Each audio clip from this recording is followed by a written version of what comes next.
إن الحمد لله نحمده ونستعينه ونستغفره ونعوذ بالله من شرور أنفسنا ومن سيئات أعمالنا من يهده الله فلا مضل له ومن يضلل فلا هادي له وأشهد أن لا إله إلا الله وحده لا شريك له وأشهد أن محمدا عبده ورسوله يا أيها الذين آمنوا اتقوا الله حق تقاته ولا تموتن إلا وأنتم مسلمون يا أيها الناس اتقوا ربكم الذي خلقكم من نفس واحدة وخلق منها زوجها وبث منهما رجالا كثيرا ونساء واتقوا الله الذي تساءلون به والأرحام إن الله كان عليكم رقيبا يا أيها الذين آمنوا اتقوا الله وقولوا قولا سديدا يصلح لكم أعمالكم ويغفر لكم ذنوبكم ومن يطع الله ورسوله فقد فاز فوزا عظيما أما بعد برشا مقطع حمد سنالار بزني يقتن بار قلب شوشا علمنارني тәрбия қылып тұрушы Раббыбыз Алла Субхану ва Тағалана тиешлі. Һәм түребездән шыққан салават шәрифләр дә шушы камил ислам динен безгә алып килгән, жәннәт юлын безгә күрсәтеп калдырган, Коръән хөкемнәрен бәян кылган, сөекле Пәйгамбәр саллаллаһу алейһи ва сәлләмнең рухына, ана әһлел бәйтенә барып ирешсә иде. Әлхәмдүлилләһ, Аллаһка шөкер, атнаның иң хәерле көннәренә җомга көн Аллаһ Тәгалә безне тагын ирештерде. Тагын Аллаһ Тәгалә безгә бер форсат бирде, аның үзенә генә якынайырга, изгелек кылырга, һәм шушында да Аллаһның йортына җыелдык, аның әмрен үтәп, аңа гыйбадәт кылыйм дип, аның сүзләре белән вагазланып, иманымны, тақвалыгымны куәтлим, арттырыйм дип, һәм әлхәмдүлилләһ, динебез шуның хаклык камил, андагы бөтен әмерләрне адәм балалары үтәп, кушканнарын инде тиешенчә җиренә җиткереп башкара икән, ул һичшиксез бәхеттә булачак. Әмма кызганычка каршы кеше шушы динне аңлап һәм инде аны үтәп яшисе килми. Һәм үзенең акылына таянып, ансыз да бәхеткә ирешеп була. Менә мин дип, минлегенә таянып, үзенең акылы белән дә дөрес юлдан барып була дип уйлый. Әмма ахыр чиктә төрле сынаулар белән кайберәүләр аңлый башлый, юк икән. Аллаһсыз һаманың Пәйгамбәр саллаллаһу алейһи ва сәлләм күрсәткән юлыннан бармаса, бер ничектә бәхет сәгадәткә ирешеп булмый икән дип. Һәм менә бер мәсьәләне сезгә шушы җомга вагазында яктыртып китәсе килә иде. Сез аны барыгыз да инде беләсез. Әмма яшьләребез кызганычка каршы бик аны аңламый һәм белми башлады. Нәрсә ул? Менә ул бик шундый нечкә генә төрле видеолар аша, төрле кинолар аша, төрле блогерлар аша яшьләребезнең, оныкларыбызның күңеленә сеңдерә башладылар. Нәрсә? Әйе, минлекне. Үзеңне яратырга кирәк. Үзеңчә яшәргә кирәк. Кеше киен киләп, кеше белән анда авырлыклар белән бимазаланып яшәргә кирәкми. Ягъни нәрсә? Гаилә кору кирәкми бу мөмкиндә. Үзең шәрәхәтләнеп яшәргә кирәк дигән тенденция бара. Һәм ишеткәнегез бардыр. Менә еш чырый, яшьләребезгә әйтәс 30 яшь тула, 35, хәтта 40 яшьтә дә булды бит инде, җитәр, 40 яшьтә дә акыл кермиме ди. Нәрсәгә мин кеше киен киләп ятыйм әле? Шулай бит. Нәрсә ниндидер анда мужикны мин ашарына пешереп, керен юып, хәстәрләп ятыйм. Үзем шәрәхәтләнеп яшим ди. Шулай ук малайлар да нәрсә янда үзем тоткан акчаны үземә тотаммый, нәрсә ниндидер бер хатынга, кызга биреп ятырга тиешмен. Һәм башка шундый акланулар белән нәрсә никахка карата, гаилә куруга карата бик каты бу мөмкиндә салкынлык карала башласа. Үзегез дә сизәсездер. Элек инде 21-22дә өйләнсәләр, шулай бит, бүген көчкә-мөшкә 30да, 35тә өйләнәләр. Итвал ул яшьтә дә кайберәүләр өйләнмәй. Әмма менә без шушы балаларыбызга, оныкларыбызга менә бу идеологияне таралуны туктатырга, аңлатырга тиешлебез.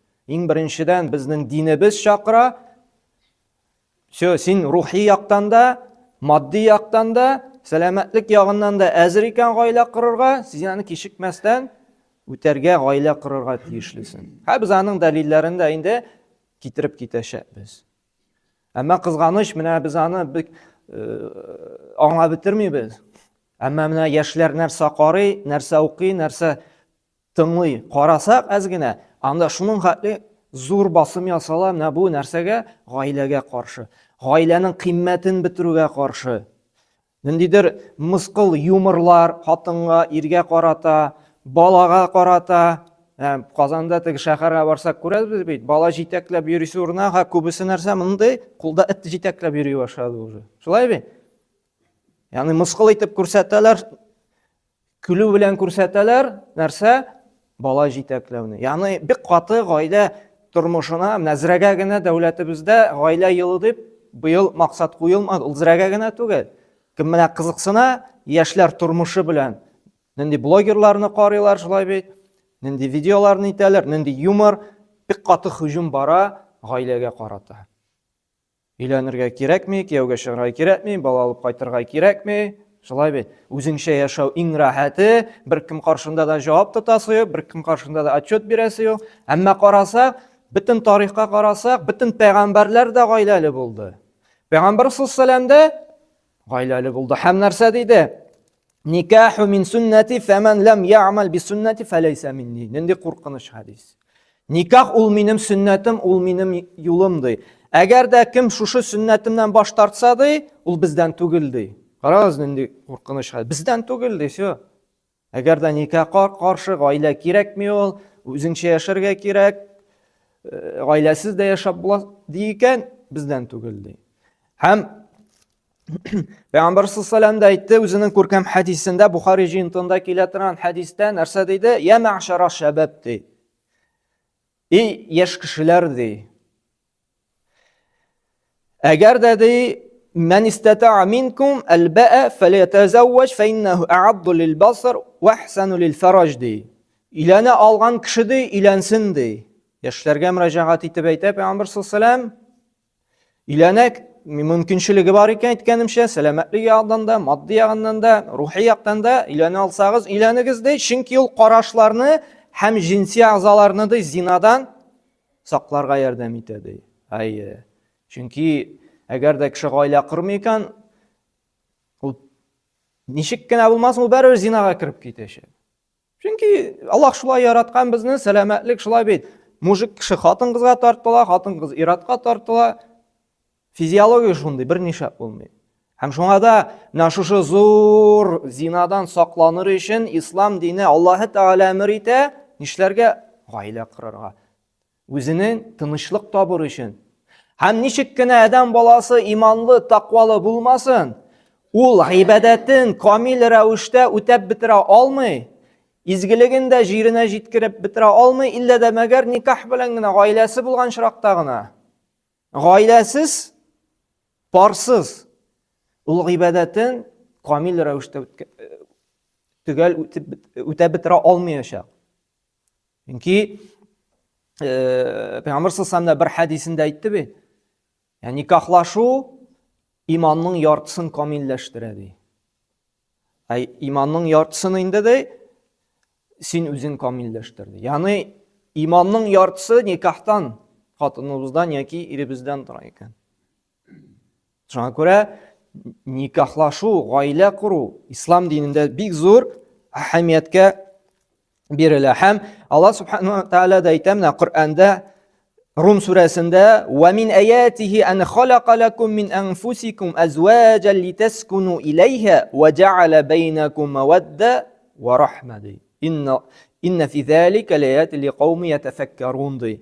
Аллаһның бер мөгъҗизасы ди. Ягъни кешеләрне, адәм балаларын парлы итеп ярату ди, бер мөгъҗиза ди.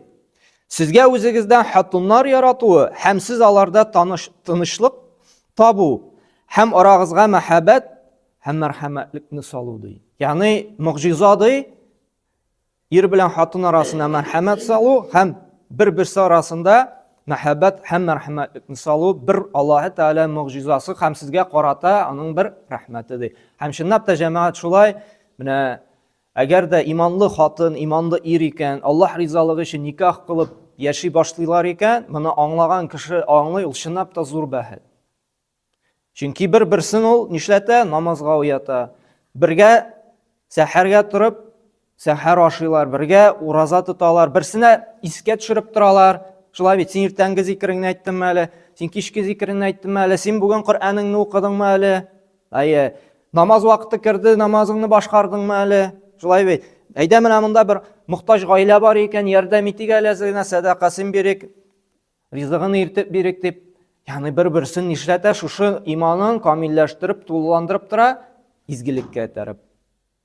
Һәм шуның белән тынычлык була гаиләдә, рәхәтлек була. Чөнки икесе дә иманда булса, гаиләгә харам керми.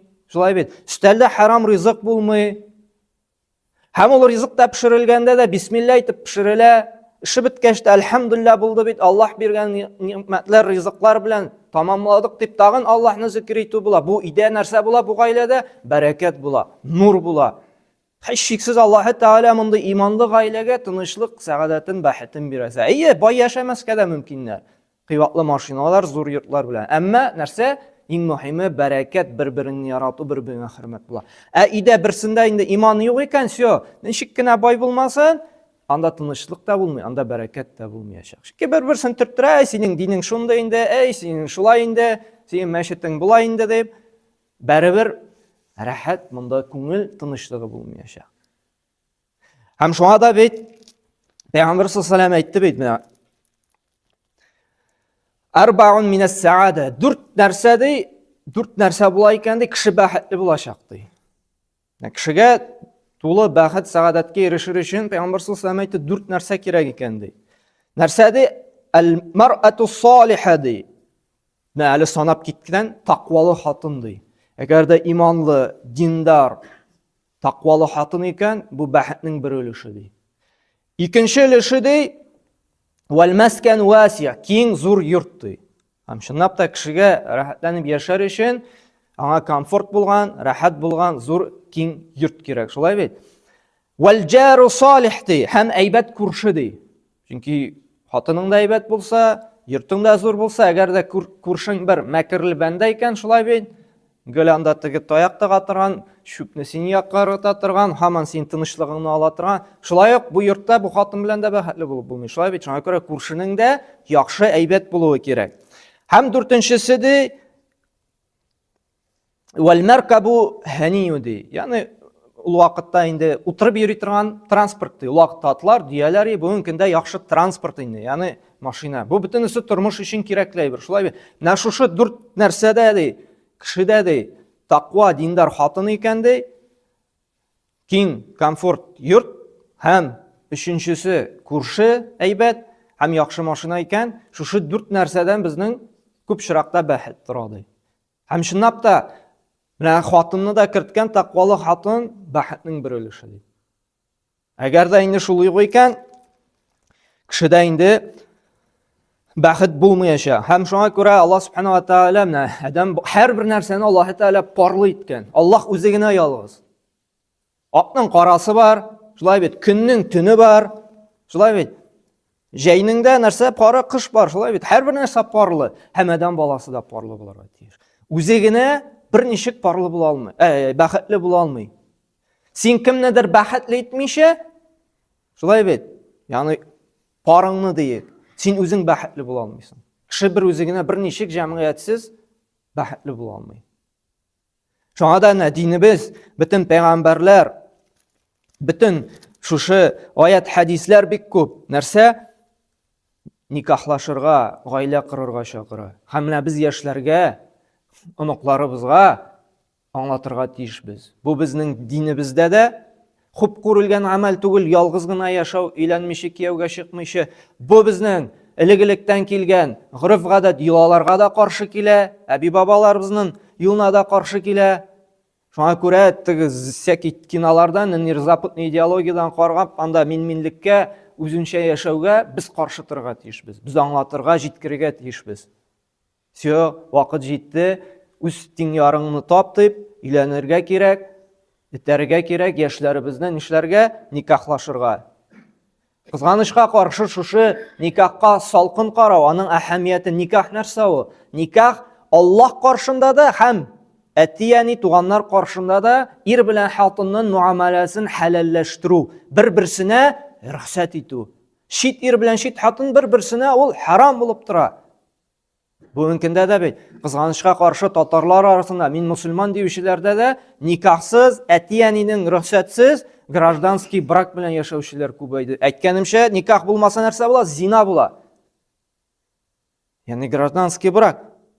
Зина. Гражданский брак түгел, ул зина. Бу бик аяныч җәмәгать. Шушы зинадан балалар туса, менә ни өчен бик күп авырту балалар? Шулай бит, күбесе зинадан туган бала. Ни өчен инвалидлар күп? Ни өчен төрле ширле авырту балалар тула? Күбесе зина. Зина сәбәпле. Чөнки ни өчен? Пәйгамбер саллаллаһу алейһи нәрсә диде? Сахих хадисендә. Кайсы җирлектә риба белән зина тарала икән ди, риба процентка акча бирү яки алу, шулай бит. Һәм зина, никахсыз якынлык кылу, җинси мөнәсәбәткә керү. Белегез ди, Аллаһы Тәгалә бу кавымга, бу җирлеккә ди газап җибәрәчәк ди. Бу кавым ди үзенә Аллаһның газабын хәлал кылды ди, все ди. Бу нәрсә безнең? Ни өчен шуңа авыртулар күп? Ни өчен шундый инвалид балалар күп? Башка төрле бәла-казалар ирешеп тора. Ике сәбәп: зина һәм риба. Шуңа күрә без аңлатырга тиешбез балаларыбызга, оныкларыбызга. Ярамый никахсыз шушы юлга басырга, кисәтергә тиешбез. Һәм шуңа да бит инде катгый тыела. Малай кеше килде икән, әти-әни минем өйләнәсе килә, все, тыерга ярамый. 18-дә булсынмы, 19-да булдымы? Потому что зина кыла алмый. Физиология сорый. Все, кыз килде икән, әти минем кияүгә чыгасым килә. Все. Чөнки нәрсә? Әгәр дә шулай эшләмәсә, Пәйгамбер саллаллаһу алейһи нәрсә диде? Менә бер сахих хадисендә, әгәр ди сезне ди дине һәм әхлагы ягыннан сез канәгать бурлы кеше сорап килсә ди, кызыгызны мәсәлән, дине дә бар, тақвалыгы да бар, шулай бит, әхлаклы да, кулыннан эш тә килә, шулай бит, аны никахлаштырыгыз ди. Килде 21-22 яшьтә, шулай бит, дине бар. Кайбер кеше карый инде, менә дөньясы юк бит, машинасы, үзебезне искә төшерик, шулай бит, өйләнгән вакытта. Сезнең шырда әле вообще бүген генә ул хакыйкать тотынды, квартирасы булырга тиеш, машинасы, үзебезне төшерик әле, сез, миннән олыраклар, шулай бит. Сез өйләнгән вакытта берегезнең дә машина да юк, йорт та юк, шулай бит. Акча да түләмиләр әле. Бит. Әти-әни каршы чыкмады бит, өйләндерделәр, кияүгә бирде. Бүген көндә килә икән 23 яшьлек, кызым әле аның машинасы да юк, квартирасы да юк. Пәйгамбер саллаллаһу алейһи ва саллям нәрсә ди? Юк ди. Все, яхшы кеше икән ди, әйбәт кеше икән ди, никахлаштырыгыз ди. Әгәр дә шулай эшләмәсәгез ди, менә бүген көндә нәрсә күрәбез? Менә карагыз, хадисның бүген көнгә туры килүе. Юкса ди җир йөзендә фитнә һәм бозыклык таралачак ди. Менә хадис 14 асыр элек әйткән, менә бүген шушы хадискә каршы килдек, шулай бит, һәм бозыклык фитнә таралды. Ни сәбәпле? Шушы динебездән, шушы хадистан ераклаганга күрә. Шуңа күрә җәмәгать, менә балаларыбызга җаваплы без.